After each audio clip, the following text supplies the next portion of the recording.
저는 이렇게 오랫동안 하는 집회인 줄 몰랐었어요. 그래서 제가 여러분들에게 은혜를 전달하기보다 이곳에 와서 은혜를 받으러 왔습니다. 21일 동안 계속해서 은혜 받는 분들이 어떤 분인지 궁금했는데 벌써 은혜를 제가 받는 것 같습니다. 여러분들이 이곳에 이렇게 계속해서 참석한 걸 보면서 오늘 제가 여러분들에게 드릴 수 있는 것보다 여러분들이 저한테 주는 것이 더 많다는 생각이 들어서 감사드립니다.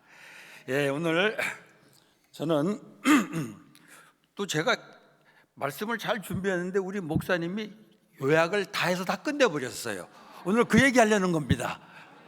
조금 자세하게 하겠지만 그 얘기입니다. 뭐 특별한 얘기 아니에요. 우리가 보통 그런 얘기하죠. 사람들한테 요새 신앙생활 잘하냐?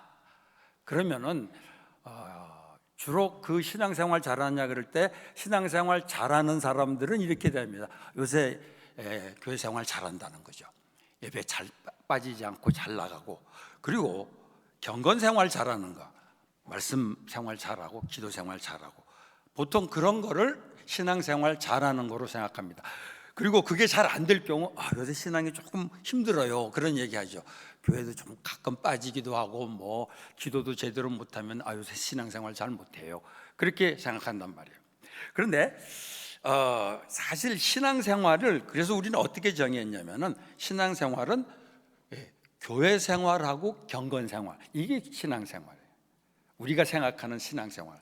그런데 사실 신앙생활, 성경에서 가르치고 있는 신앙생활의 정의는 뭐냐면은 모든 생활을 신앙으로 하는 게 신앙생활이라는 거죠. 교회에서뿐 아니라 내가 기도하고 말씀 볼 때만 아니라 가정에서, 직장에서, 또 학생들은 학교에서, 거기서 일어나는 모든 일들, 그것을 신앙으로 감당하는 거, 그게 바로 신앙생활이라는 겁니다. 그래서 근데 왜 그게 잘 그렇게 안 되고 왜 우리는 항상 교회 생활, 경건 생활만 이렇게 신앙생활로 하게 됐냐면은 이유는 다 간단한 것 같아요.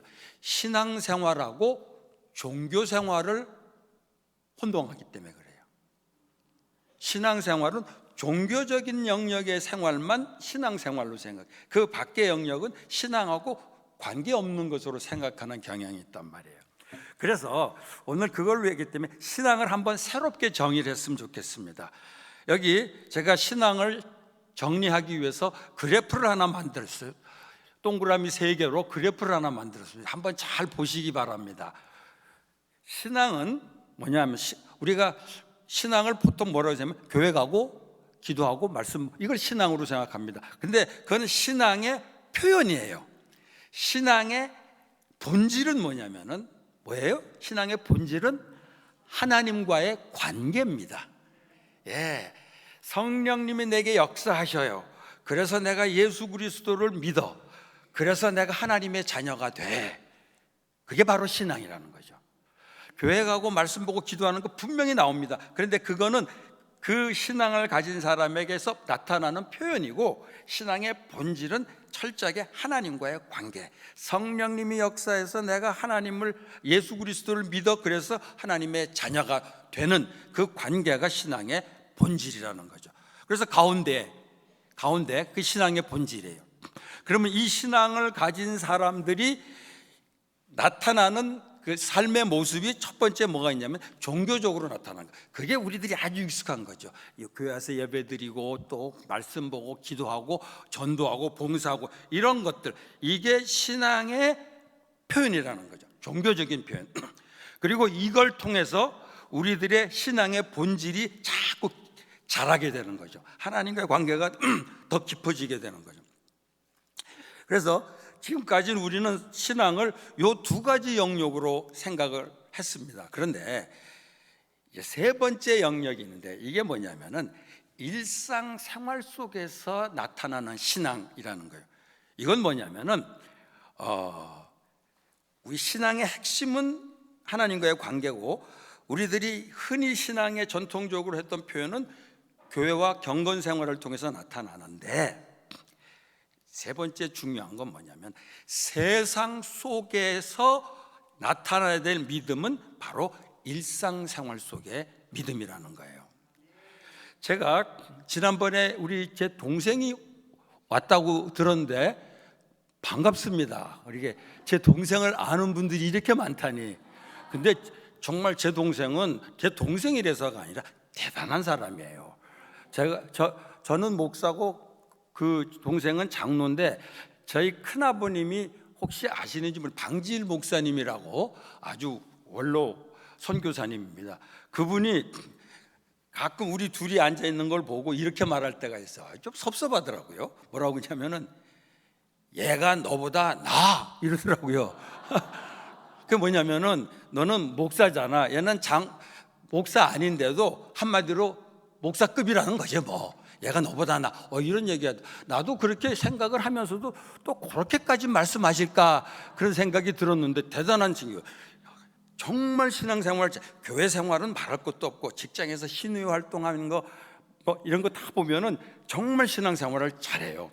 근데 그 친구가 그런 얘기를 한번 하더라고요.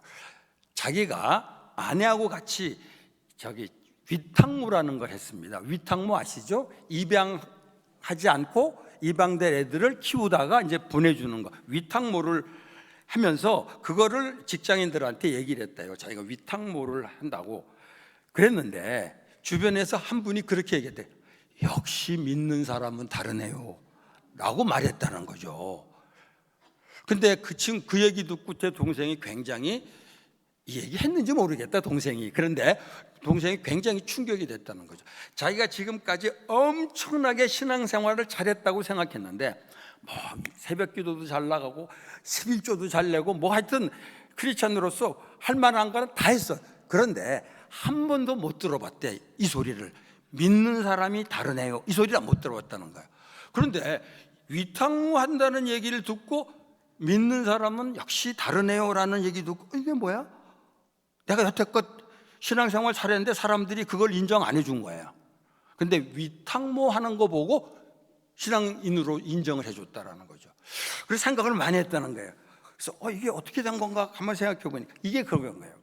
왜 그랬던 것 같아요? 주변에 있는 사람들이 우리 동생이 뭐 교회 생활도 열심히 하고 뭐 신우회 활동까지도 열심히 하고 하여튼 열심히 한데도 불구하고 한 번도 믿는 사람이 역시 다르네 이런 소리 안 하다가 위탁무 한다는 소리를 듣고 그 얘기를 한 거를 보면서 뭘 느끼게 되냐면은 세상 사람들이 자기도 하면은 좋은 일이라고 생각하는데, 그러니까 제 동생이 교회 생활 열심히 하고 한 것들은 굉장하긴 하지만은 그 사람 믿지 않는 사람 입장에서는 그거는 그 사람들 그 기독교 종교인들의 얘기예요. 그런데 위탁모는 꼭 크리스찬이 아니더라도 사실 그런가 하면 참 좋은 거라고 생각을 하는데 자기는 못하는데 크리스찬이 그걸 하는 걸 보니까 믿는 사람이 한 수 위구나 이런 생각을 했다라는 거죠. 제가 그때 그 얘기를 들으면서 바로 요게 우리가 지금 놓치고 있는 거구나. 세상 사람들하고 함께 사는 곳에서 세상 사람들보다 한 수 높은 모습을 보여주는 거, 요게 사실은 믿음이라는 거죠. 그러니까 우리 오해하지 마세요. 그게 믿음이에요? 그러면은 위탁모 하면 구원받아요? 아니, 그거 아니에요. 그거 절대로 아니에요. 이거는 신앙의 핵심은 예수 그리스도를 통해서 구원받은 아까 말했던 하나님과의 관계예요. 그거 분명해요. 그런데 세상 사람들이 보는 믿음은 하나님과의 관계, 무슨 소리인지도 몰라요. 또 우리가 교회 안에서 하는 것들 보고 뭐 조금 희한하게 생각은 하겠죠. 그러나 그걸 보고 믿는 사람은 저렇게 멋있구나 이렇게 생각 안 한다는 거죠. 예를 들어서 이런 거 한번 생각해 보세요. 제가 직장 다닐 때 그런 적이 있어요. 한 분이 11조를 물어보더라고요. 11조가 뭐냐고 그래서 여기 10분의 1 수입의 10분의 1 하나님께 바치는 거라고 그렇게 얘기했어요. 그럴 때 이렇게 나왔으면 참 좋았을 텐데 역시 믿는 사람은 다르네요. 그러지 않더라고. 그러지 않고 뭐라고 10분의 1 바쳐? 아까운 거 술이나 마시지 그러더라는 거예요. 그러니까 11조 내는 게 우리한테는 굉장한 신앙 표현인데 믿지 않는 사람들한테는 이상한 표현이야. 이해가 안 되는 거예요. 그런데 위탁모하는 거는 와, 저거는 정말 나도 할 수 있으면 좋겠는데 나는 못하는데 한데, 그걸 보고 사람들이 신앙으로 인정한다는, 요게 아까 그림에서 말하는 세 번째 해당되는 겁니다. 자, 요 신앙 잘 보세요. 가운데가 하나님과의 관계, 요게 핵심이에요. 그 다음에 우리가 일반적으로 신앙으로 생각했던 건 두 번째 릴리전이라는 겁니다. 종교. 그런데 사실 세상 사람들이 신앙으로 인정해 주는 거는 요 가운데 릴레이션십도 아니고 릴리전도 아니고 루틴, 일상생활의 모습이라는 거죠. 자, 이 세 가지를 한번 보면서 이게 신앙을 세 가지로 정리를 했는데, 하나님은 이 세 가지 중에 뭘 보실 것 같아요? 우리들의 신앙을 볼 때 갑자기 그냥 말하지 왜 또 질문을 해가지고 당황스럽게 만드나. 하나님은 이 세 가지를 다 보세요, 당연히. 근데 우리 믿는 사람들은 다른 사람의 신앙을 볼 때 주로 뭐를 보게 돼요? 종교적인 면을 보게 된다는 거예요. 왜냐하면 관계는 알 수가 없어. 우리가 그 사람이 하나님과 어떤 관계인지 어떻게 알아? 우리가 그 사람을 보고 저 사람 요즘 믿음 좋아졌네 라고 하는 건 주로 R2를 보고 이 종교적인 면을 보고 얘기를 해요. 그런데 믿지 않는 사람들이 보는 신앙은 뭐냐면은 일상생활의 신앙, 믿지 않는 사람들. 그래서 저는 일터의 사역을 하면서 신앙이 뭔가를 생각할 때 이 마지막 요 부분이 일터에 있는 크리스찬들에게 너무 중요하다는 생각을 합니다. 일상생활의 신앙, 그러니까 믿지 않는 사람들이 보고 인정해 줄 수 있는 신앙, 바로 그 신앙이 일터 사역에 굉장히 중요한 요소라는 거죠. 그래서 일상생활의 신앙이라는 걸 한번 쭉 정리를 해봤는데, 그걸 오늘 여기서 다 하게 되면은 밤을 샙니다.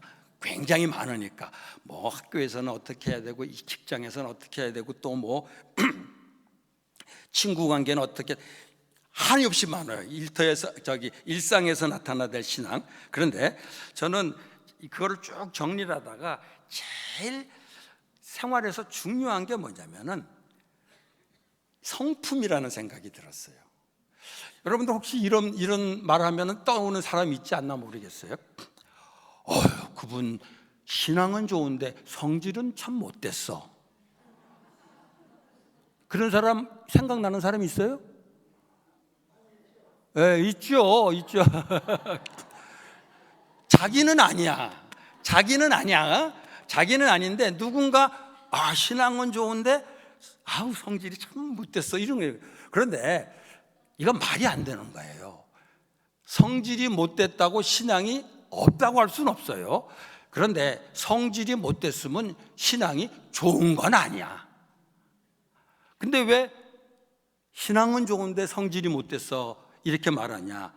결국 거기서 말하는 신앙은 아까 말했던 그 두 번째 종교적인 신앙을 말하는 거. 이거는 좋은데 성질이 못된 거, 그거는 바깥에 보면 누구나 다 알 수 있는 거란 말이죠.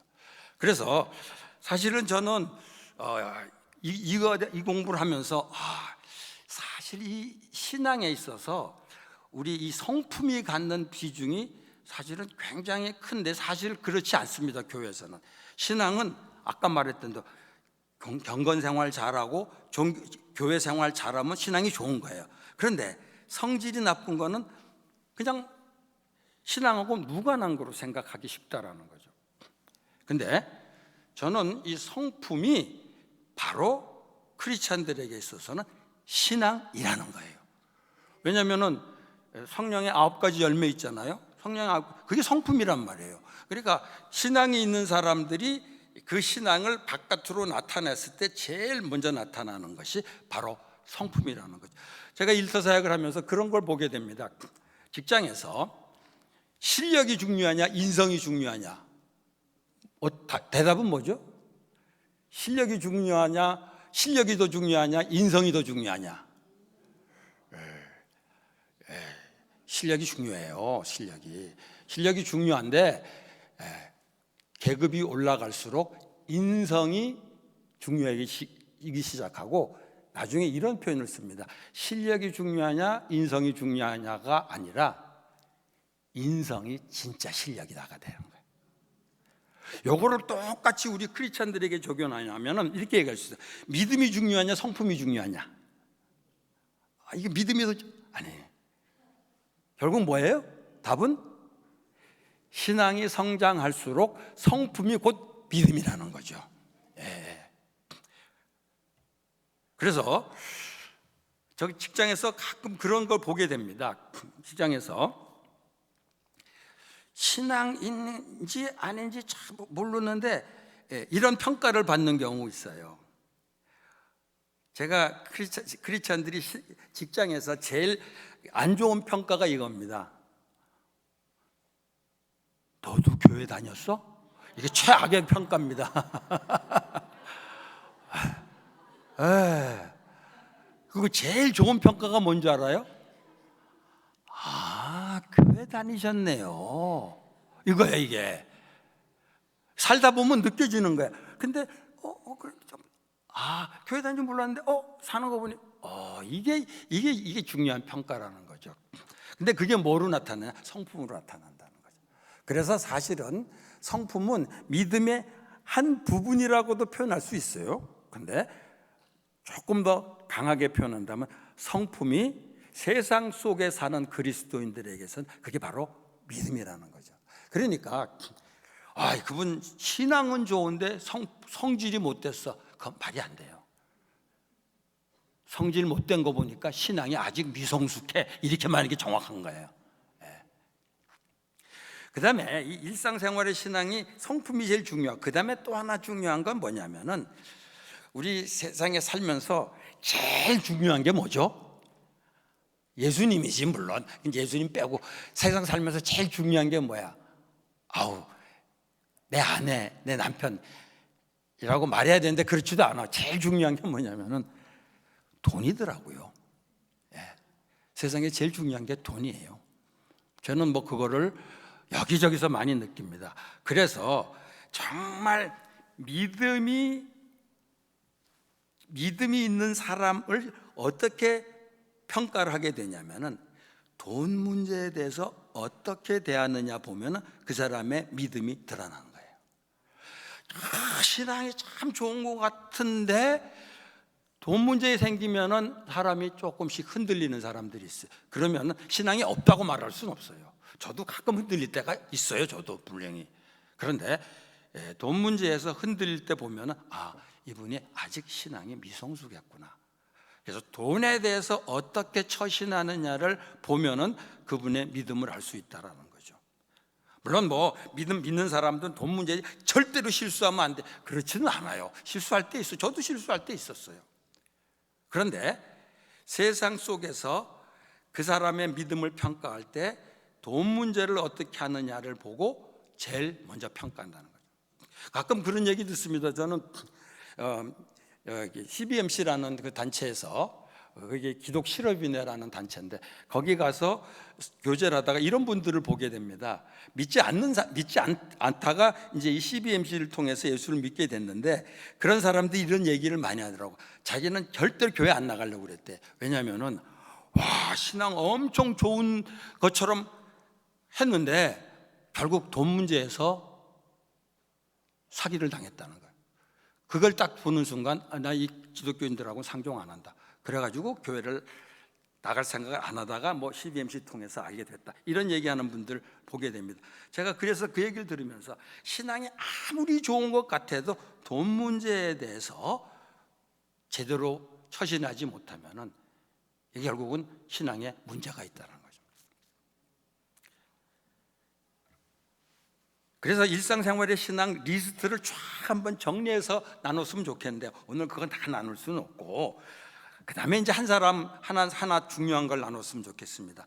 요거 창세기 21장 22절을 한번 봤으면 좋겠어요. 오늘 성경 다 읽진 못하고 요거는 한번 읽어봤으면 좋겠습니다.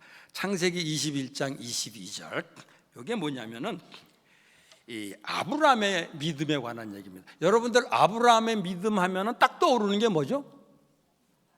이삭 바친 거죠. 예, 뭐 다 이삭 바친 거 그거 볼 때 은혜가 되긴 하면서도 그런 걱정 안 되세요? 나보고 너 아들 바치라고 그러면 어떨까? 그런 근데 그 걱정은 안 하셔도 돼. 여러분들한테 절대로 하나님께서 그런 시험 안 하십니다. 왜냐하면은 사람 봐가며 신검 하세요. 절대로 걱정하지 마요. 사람 봐가며 시험하니까. 아브라함 정도 되니까 이삭 바치라고 그러지 여러분들 절대로 안 그래요. 저한테도 안 그래요. 수준이 안 돼. 나한테는 그런 것이 안 해요. 걱정하지 마세요. 그런데 아브라함의 믿음은 어떤 게? 이삭을 바친 믿음이에요. 대단한 믿음입니다. 그런데 그게 아브라함의 믿음의 핵심이에요. 하나님의 관계. 그런데 아브라함이 이삭 바친 거를 아는 사람이 주변에 몇 명이나 될까요? 하나도 없어요. 아마 사라도 몰랐을 것 같아. 사라한테 가서 내가 원래 이삭 칼로 탁 하려고 그랬는데 하나님이 살려주셨어, 이런 얘기를 사라한테 가서 모르겠어요. 성경에 안 나오니까. 아마 만약 그렇게 얘기했다면 사라는 그 다음부터 아들을 아브라함 근처에 보내지도 않았을 겁니다. 저는 사라도 몰랐을 것 같다는 생각이 듭니다. 그러니까 한마디로 이삭을 바치려고 했던 걸 아는 사람은 아브라함하고 이삭밖에 없어요. 이 주변에 아무도 아브라함의 믿음이 이삭을 바칠 만큼 대단한 믿음의 사람이었다고 아는 사람이 없어요. 그러면 아브라함의 믿음이 주변 사람들한테는 어떻게 나타났을까? 그게 창세기 21장 22절이에요. 한번 읽어보세요. 이건 한번 같이 읽어봐도 좋을 것 같으네요. 보이나요? 21장 22절. 나오질 않나요? 네. 창세기 21장 22절에 보면은 아비멜렉하고 비골이라는 사람이 아브라함한테 와서 이런 얘기를 합니다. 당신이 무슨 일을 하든지 하나님이 당신과 함께 있다. 예. 그때 아비멜렉과 그 군대 장관 비골이 아브라함에게 말하여 이르되, 같이 읽어봐요. 시작. 내가 무슨 일을 하든지 하나님이 너와 함께 계시도다. 이건 거예요. 주변에서 아비멜렉과 비골이 아브라함이 일하는 걸 가만 보니까 다른 사람들하고 일하는 게 너무 다른 거예요. 똑같은 목축업을 하는 건데 다른 거야. 그래서 뭘 느끼게 됐냐면 이 사람은 어떤 일을 해도 하나님이 함께 하시는 사람이구나 라는 거를 이분들이 느낀 거예요. 저는 이 창세기 21장 22절을 뭐라고 하냐면은 아브라함의 신앙 고백이라고 생각합니다. 이게 아브라함이 자기 신앙을 고백한 것이 아니라 아브라함의 신앙을 주변 사람들이 고백해 준 거예요. 저는 이런 고백을 우리가 필요로 합니다. 내가 하나님을 믿는 것에 대한 고백 중요합니다. 그런데 내 사는 모습을 보고 주변 사람들이 고백해 주는 거, 정말 당신 보니까 하나님이 함께하는 것 같아요, 이런 고백을 해주는 사람. 그러니까 아브라함이 어떻게 일했는지 정확하게 안 나와 있습니다. 근데 이거 보면은 아브라함은 분명히 그 당시 주변에 있는 사람들하고 같은 일을 해도 다르게 했다는 거예요. 그러니까 이런 고백을 할 수 있지 않았는가. 그래서 저는 이게 오늘 우리들에게 필요한 신앙이 아닌가. 아까 미리 표현했지만은 주변 사람들이 보고 저 사람 뭔가 좀 다른데 교회 다녔구나, 어째 다르던 아니, 이렇게 돼야 되는 거죠. 반대로 교회 다닌 것 같아, 너도 교회 다녀, 이런 소리 들으면 이게 안 되는 거야. 이게 일상생활의 신앙입니다. 이 일상생활의 신앙은 사실 우리가 익숙한 신앙하고 좀 구별이 돼요. 우리가 익숙한 신앙은 교회 안에서 인정받는 신앙이에요. 그런데 일상생활의 신앙은 세상 속에서 인정받는 신앙이에요. 어느 게 더 좋은 신앙, 그런 건 없어요. 다 신앙이에요. 그런데 특별히 일터 사역을 하면서 제가 느끼는 건 세상 속에서 인정받는 신앙이 사실은 필요하지 않겠나. 그 신앙을 일터에서 보여줄 때 결국은 그게 전도로도 연결이 되고 하나님께 영광을 돌리게 되고. 그래서 우리가 모여서 예배드리면서 하나님께 영광 돌리는 거 굉장히 중요합니다. 그런데 하나님께서는 이것 이상으로 중요하게 생각하는 것이 뭐냐면, 세상 속에서 우리들의 삶을 보고 사람들이 하나님께 영광 돌리는 것. 그게 마태복음 5장 16절이죠. 이같이 너희 빛을 사람에게 비치게 하여 저희로 너희 착한 행실을 보고 하늘에 계신 아버지께 영광을 돌리게 하라. 우리가 모여서 찬양을 할 때, 믿는 사람들이 찬양을 할 때 하나님께 영광이 돌려집니다. 그게 우리가 지금 익숙한 거예요. 근데 우리가 세상 속에서 우리의 삶의 모습을 제대로 보여주게 될 때 주변 사람들이 믿는 사람이 역시 다르네 하면서 하나님께 영광을 돌리는 거. 하나님은 이런 영광을 받기를 더 원하신다고 말하진 못하겠지만 똑같이 원하신다는 거죠. 우리가 예배드리면서 하나님께 영광을 돌리는 거하고 똑같이 우리의 삶을 통해서 세상 사람들이 하나님께 영광 돌리는 거 똑같이 하나님께서 원하신다는 거죠. 어떻게 보면은 하나님 입장에서는 한국의 크리스찬들을 향해서는 근데 이쪽으로 좀 신경 좀 써주라. 모여서 예배드리는 거는 잘하는 거 좋은데 이쪽 좀 신경 써주라. 그게 지금 일상생활 신앙을 여러분들에게 소개하는 겁니다. 그리고 두 번째는 일상생활의 영성이라는 건데, 영성하고 신앙하고 비슷한 것 같은데 조금 차이가 납니다. 영성은 뭐냐면은 하나님을 체험하는 거예요. 신앙은 하나님과의 관계라고 한다면은 영성은 하나님을 체험하는 거예요. 근데 하나님을 체험하는데 우리는 하나님을 어떻게 체험하냐면 이렇게 예배 드리면서 하나님, 말씀 들으면서 하나님을 체험하죠. 당연히 예배 드리면서도 체험하지 않는 사람도 있겠지만 예배 드리면서 기도하면서 하나님을 체험합니다. 그런데 제가 오늘 강조하고 싶은 일상생활 속에서 하나님을 체험하는 거, 이게 굉장히 중요하다는 겁니다. 그래서 이걸 설명하기 위해서는 또 그래프를 하나 여러분들에게 소개하겠습니다. 자, 여기 그래프가 하나 있죠. 여기 영적이라는 거하고 세속적이라는 거, 종교적이라는 거하고 일상적인 거, 이렇게 네 수로 이렇게 구별을 했어요. 자, 이 질문을 먼저 한번 드리죠.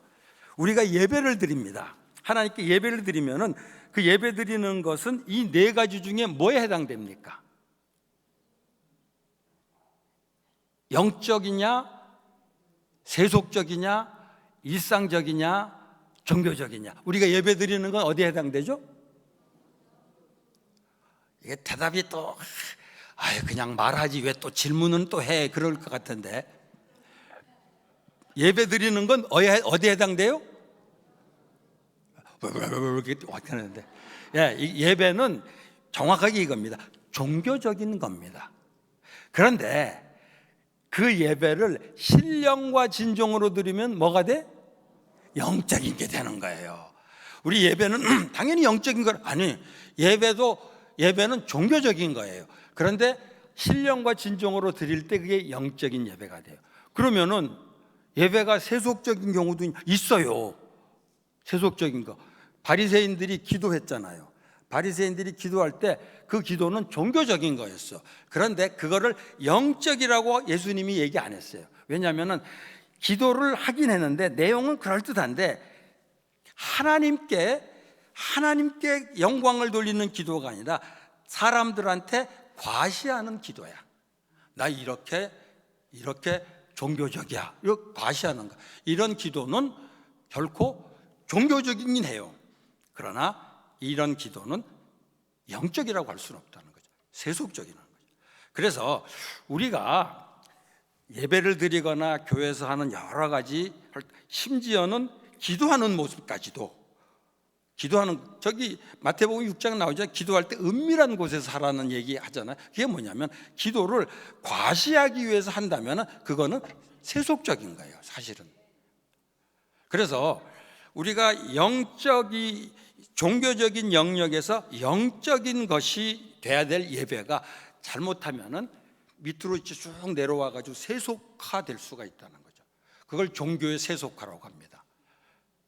그거를 뒤집어 엎은 사람이 누구예요? 루터가 뒤집어 엎었죠. 그게 종교 개혁이었어요.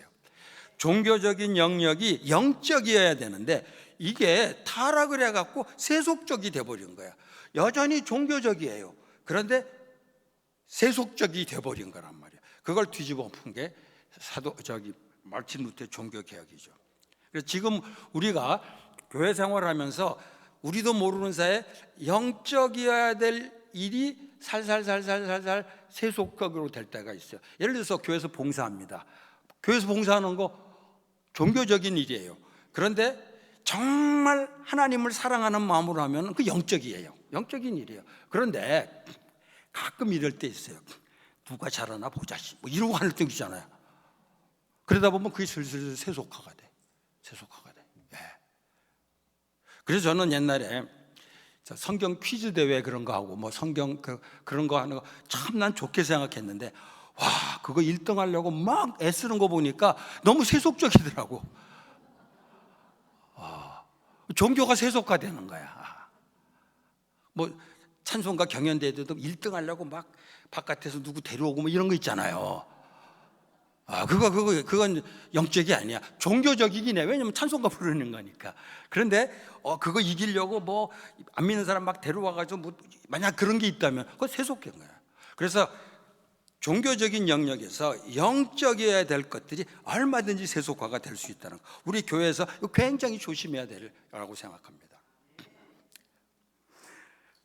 그런데 저는 오늘 요 얘기하면서 그거 포커스가 아니라 제가 미국에서 공부하는 동안에 정말 아마 제 생애에서 가장 큰 부흥회가 거기서 이루어졌는데, 제가 경제적으로 어려워서 아르바이트로 청소를 한 적이 있습니다. 청소를 밤 8시부터 12시까지 4시간 동안 청소를 해요. 그 다음날 아침에 일어나서 학교 갔다 와서 또 저녁 먹고 와서 또 일하고 청소 4시간 동안 그렇게 하는데 굉장히 힘들었어요. 청소한다는 게 건물 하나 4층짜리인가 5층짜리 맡아가지고 혼자 청소를 하는데 너무 힘들었어요.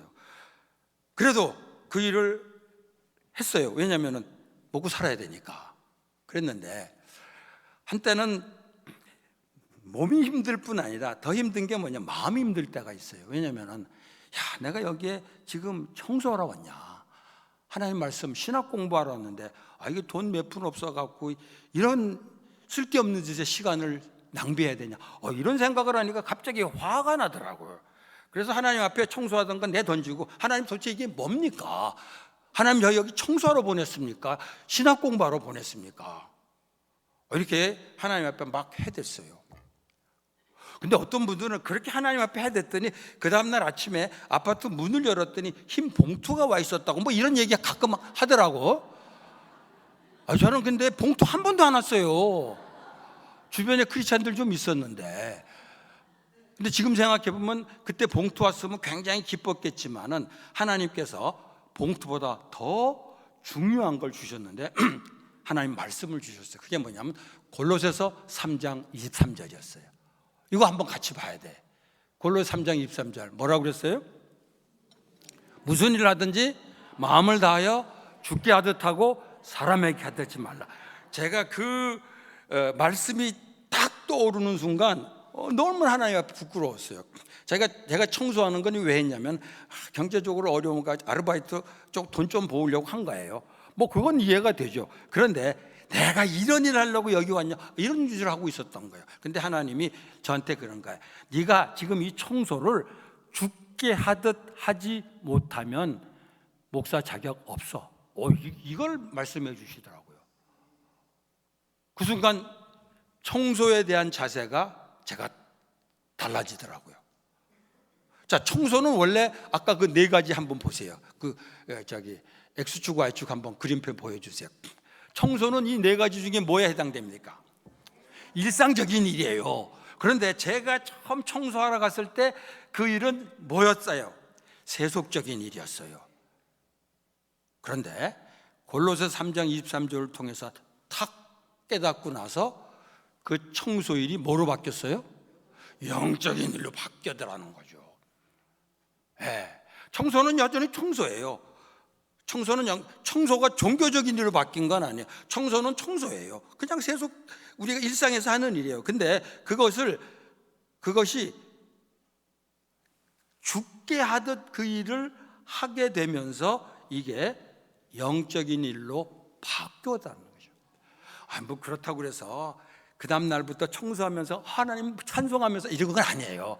힘들어서 청소는 역시 힘들어요. 되게 힘들어요. 그런데 그때부터 청소를 대하는 자세가 달라지니까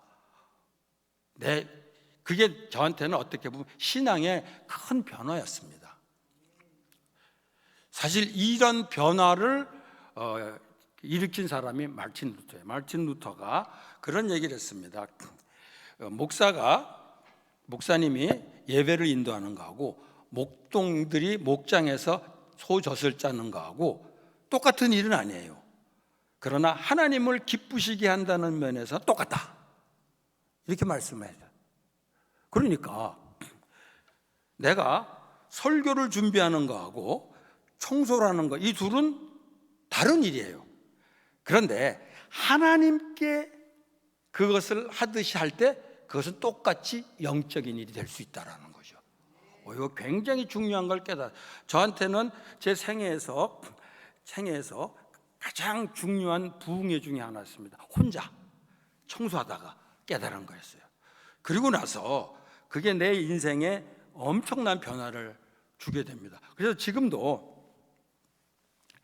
직장에서 청소하는 것뿐 아니라 가정에서 하는 일조차도 이걸 다 죽게 하듯 할 수 있어야 된다는 거죠.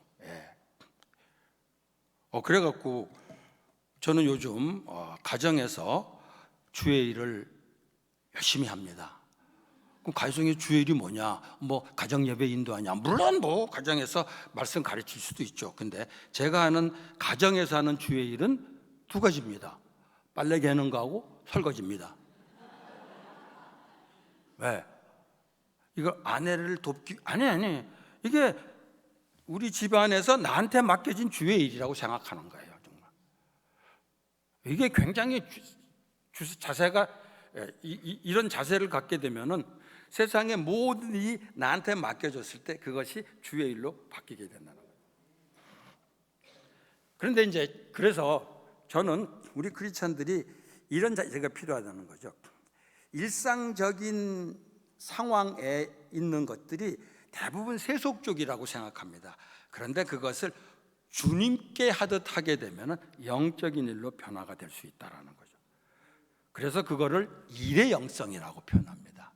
이런 식으로 일상적인 것에 그 영적으로 변화시키는 필요가 있는데 그 중에 하나가 뭐냐면은 장소의 영성이라는 게 있어요. 장소의 영성. 자, 우리가 거룩한 곳 하면 딱 생각나는 게 뭐예요? 예배당 거룩한 곳이에요. 그런데 예배당이 거룩한 곳이지만은 영적이라는 보장이 없어요. 예배당에서 하나님께 예배를 드리면은 이것은 영적인 곳이에요. 그런데 제가 런던에 가보니까 예배당에서 술 마시더라고요. 술집이 돼버렸더라고요. 그러니까 예배당인데 그대로 장식은 그대로인데 거기서 술집이 돼버렸더라고요. 그러니까 결국 뭐예요? 그 예배당이라는 종교적인 건물이 영적인 걸 보장하지 않았나요? 거기서 뭘 하느냐가 따라서 얼마든지 종교적인 건물이 세속화될 수 있다는 거예요. 반대로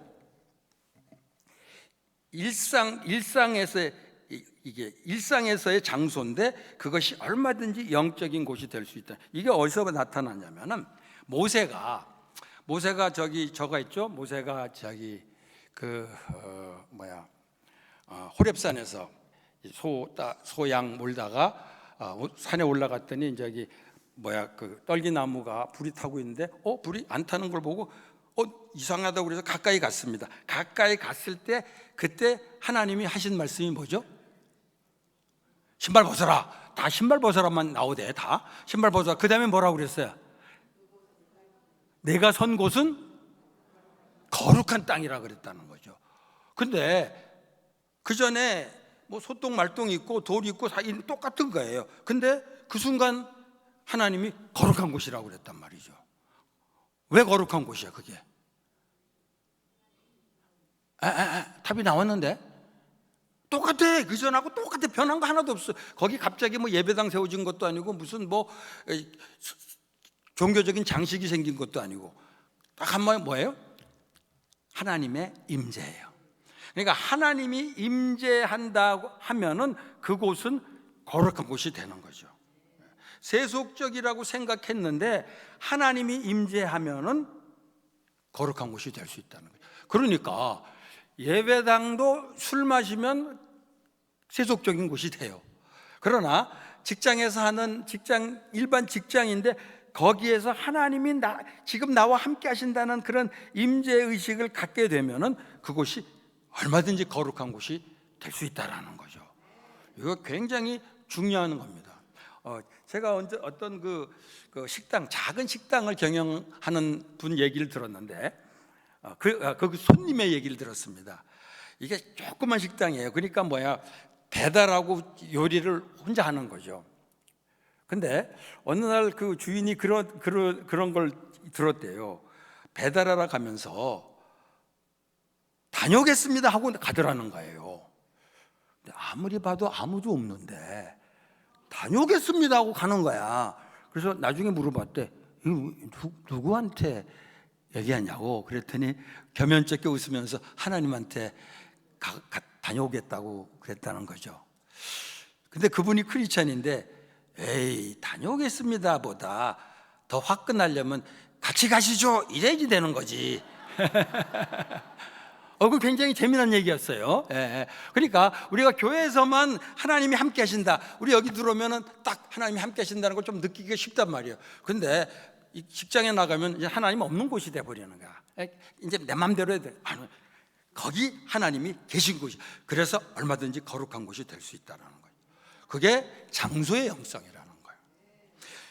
하나 재미난 거죠. 말의 영성이라는 거죠. 하나님의 말씀은 딱 떠오르는 게 뭐예요? 설교, 하나님 말씀입니다. 우리가 하나님의 말씀 데살로니가전서 2장 13절에 보면은 사도 바울이 그럽니다. 너희가 내 말을 들을 때 사람의 말로 듣지 않고 하나님의 말씀으로 들으니 믿는 자 속에서 역사한다. 그러니까 우리가 설교 말씀을 하나님 말씀으로 들을 때 그게 영적으로 엄청난 열매가 맺어진다는 얘기입니다. 그런데 목사님 설교를 하나님 말씀으로 안 들을 수도 있어요. 경우에 따라서는 야 오늘 왜 저런 말씀을 하시냐, 내 마음에 안 드냐 이러면은 이거는 이제 설교지만은 하나님 말씀이 아니고 사람의 말로 변해버리게 되는 거죠. 그런데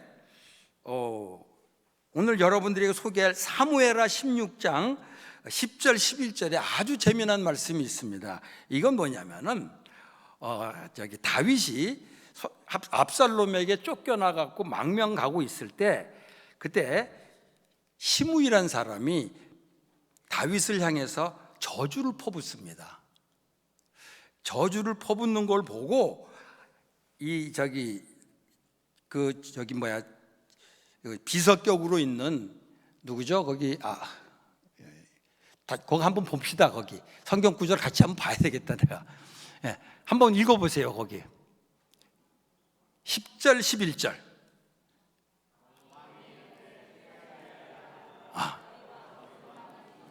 있느냐?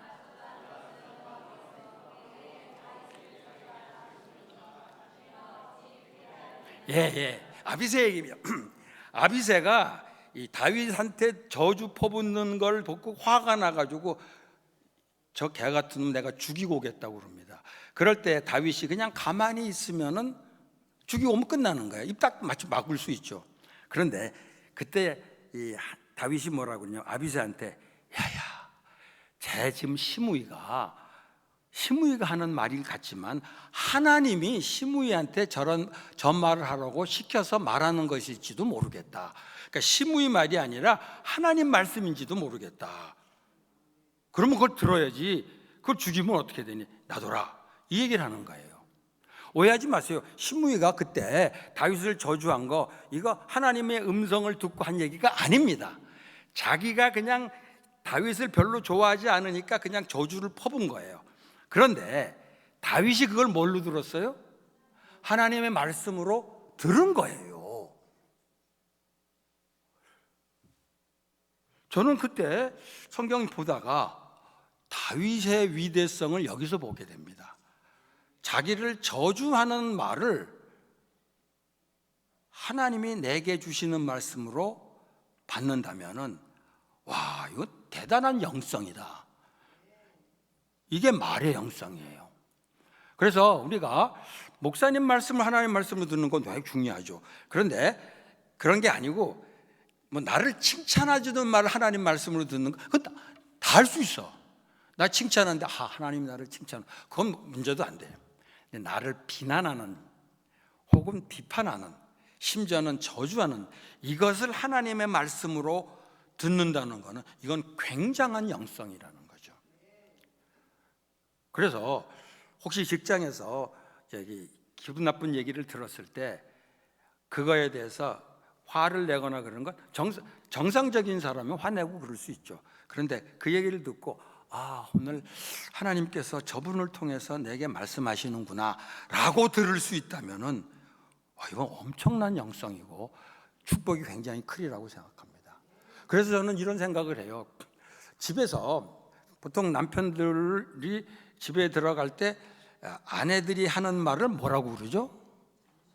잔소리라고도 하고 좀 더 심하게 표현하면은 바가지 긁는다 그래요. 바가지가 없어진 지가 오래됐는데도 바가지 긁는다고 그래요. 그런데 우리 말의 영성을 좀 아는 사람들은 쫙 들어갔는데 아내가 또 다다다닥 얘기하면은 또 바가지야. 보통 사람이야. 보통 사람이야. 그럴 때 뭐라고 그래야 돼? 영적인 사람은 주여 말씀하옵소서. 정말.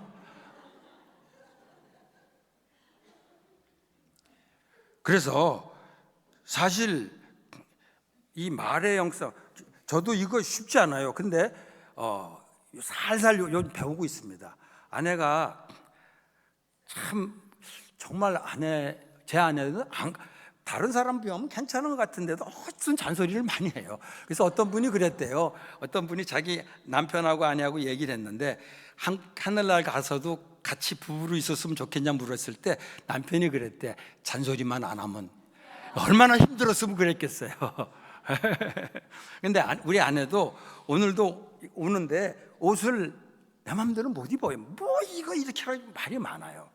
그런데 옛날에는 짜증이 났었어요. 그런데 언제부턴가 싹 바뀌었어요. 주님이 오늘 또 이쁘게 하고 가라는구나. 이런 거예요, 이렇게.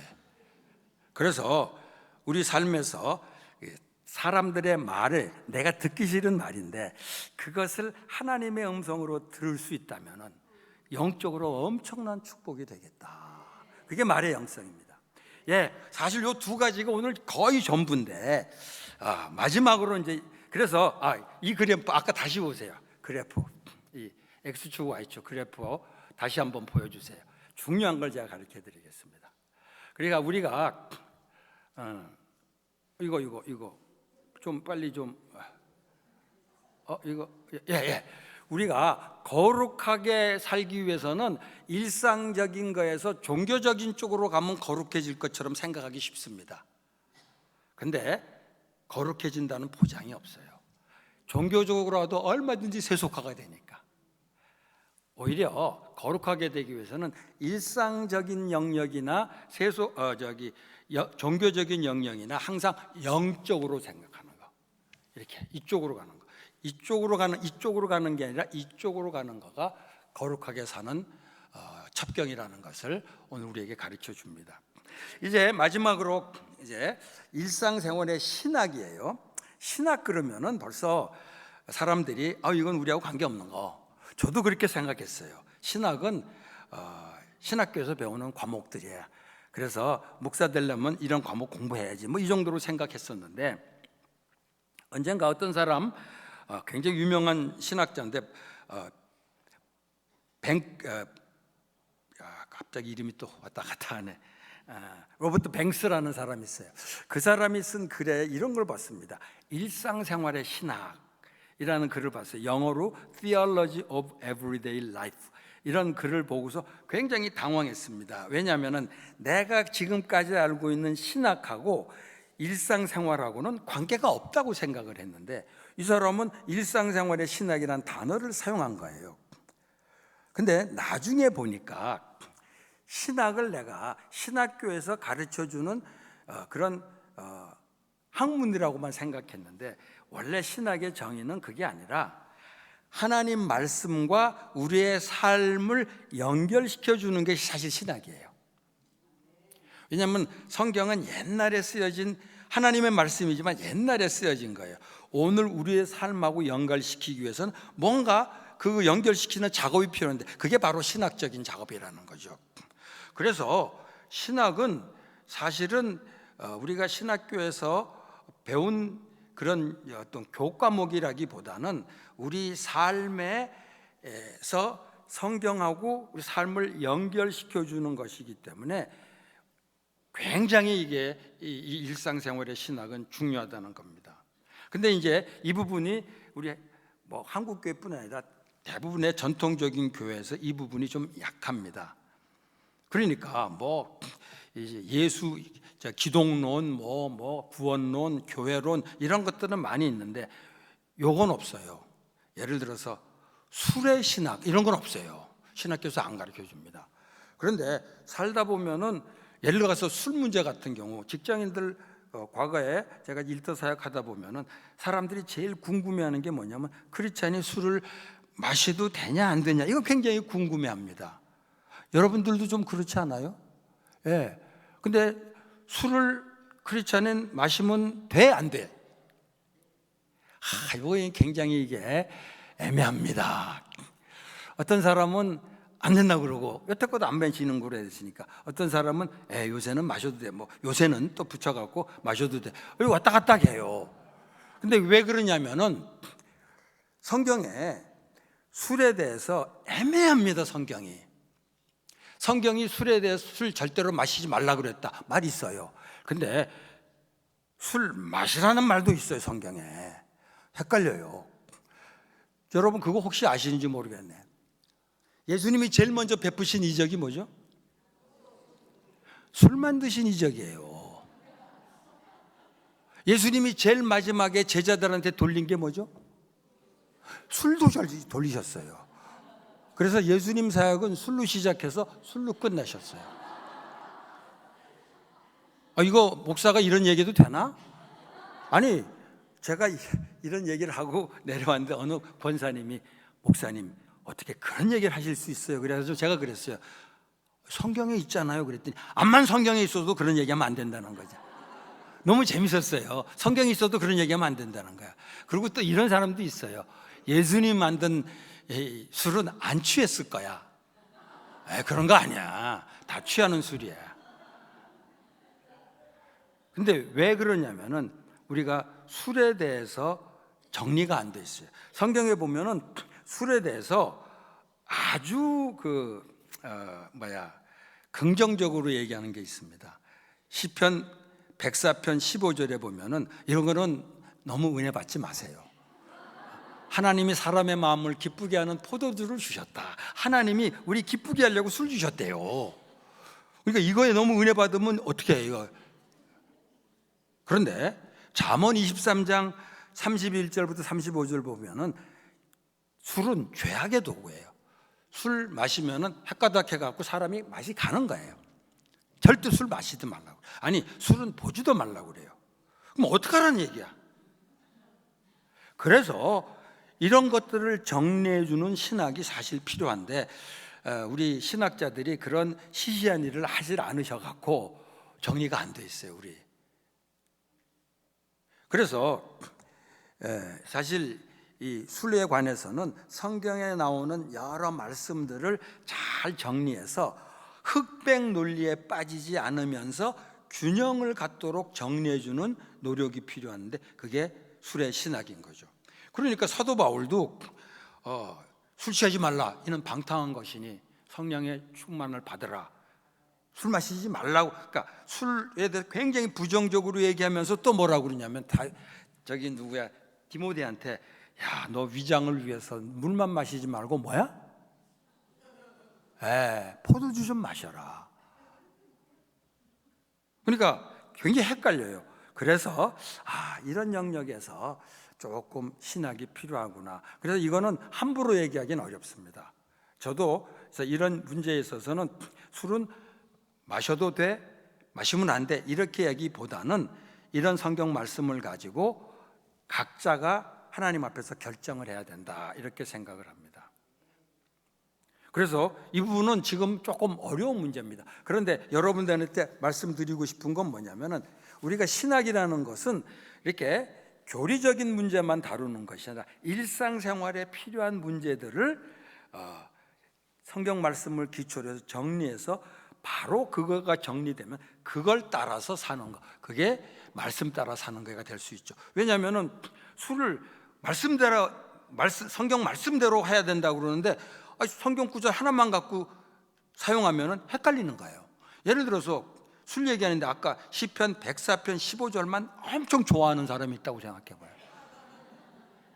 안 되잖아. 그러면은 성경대로 했다는데 뭐 하나님이 기쁘게 하신 거 난 마시는 거야, 난 이건 하나도 문제 될 게 없어, 이건 곤란하잖아요. 그리고 또 반대로 술은 보지도 말라는 말씀만 갖고 있으면 그럼 뭐 진로 차 지나가면 고개 돌려야 되나? 네. 그러니까 성경 구절만 갖고 해결이 안 되는 문제들이 있어요. 이런 것들이 앞으로 우리가 풀어가야 될 문제가 아닌가 생각합니다. 그런 것 중에 하나가 돈도 마찬가지입니다. 돈은 일만하게 뿌리죠. 그러면서 돈은 일만하게 뿌리죠. 돈을 사랑함이 일만하게 뿌려. 이런 것도 또 잘 정리해야 될 것들이에요. 그러니까 돈 하면은 엄청 좋아하면서도 돈은 나쁜 거로 생각을 해요. 아니에요. 돈은 괜찮은 거예요. 성경에 보면은 돈은 세상 모든 문제 해결해 준다고 그랬어요. 근데 그래서 돈을 벌어야 돼요. 근데 돈을 사랑하면 그 일만하게 뿌리가 돼요. 그러니까 이런 것들이 돈에 대해서도 정리가 필요한 부분이죠. 근데 우리가 교회에서 가끔 제가 기독교 어떤 단체에서 하는 무슨 세미나 들어보면 재테크 세미나는 해요. 근데 돈의 신학에 대한 거는 별로 가르치질 않아요. 왜냐하면 잘 몰라. 우리 신학교에서 목사님, 이제 신학교 교수들이 안 가르쳐줘 갖고 저도 이 부분 갖고 지금 끙끙대고 있습니다. 성경 말씀을 통해서 정리하고 있는 중입니다. 근데 여러분들한테 이걸 다 가르쳐 주지는 못해요. 저도 아직 정리가 안 됐어요. 중요한 건 뭐냐면은 돈 같은 우리 일상생활에 굉장히 중요한 거, 이것이 하나님 말씀에 있는데 말씀 한 구절만 갖고 쓰면 안 되는 거예요. 이거를 성경 전체를 보고 잘 정리해서 해야 된다는 거죠. 마지막으로 일에 대해서도 마찬가지입니다. 일은 죄인들에게, 죄진 사람들에게 하나님이 주신 저주다. 맞아요, 틀려? 그래서 내가 질문을, 하나님은 사람이 죄를 짓는 바람에 일하도록 했다, 노동하도록 했다. 이 맞아요, 틀려요? 그거 질문 답을 한번. 인간이 죄를 짓는 바람에 하나님이 노동을 하도록 했다. 맞아요, 틀려요? 뭐 눈치를 짜갖고 알 수 있을 것 같은데, 근데 그렇게 써놓은 책을 내가 봤어요. 일반 책인데 신이 인간이 죄를 짓는 바람에 노동의 저주를 주었다, 이런 얘기를 합니다. 아니에요. 일은